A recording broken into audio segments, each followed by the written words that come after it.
Halo, ini dia rekomendasi obat batuk kering. Satu, ada Siladik yang warna merah, Siladik warna kuning, Fix Formula 44 yang legend, lalu ada Woods Antitusif yang warna merah, yang terakhir ada Sanadril DMP.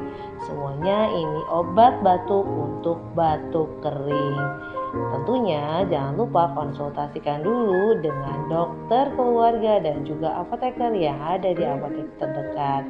Semoga sehat selalu. Assalamualaikum warahmatullahi wabarakatuh.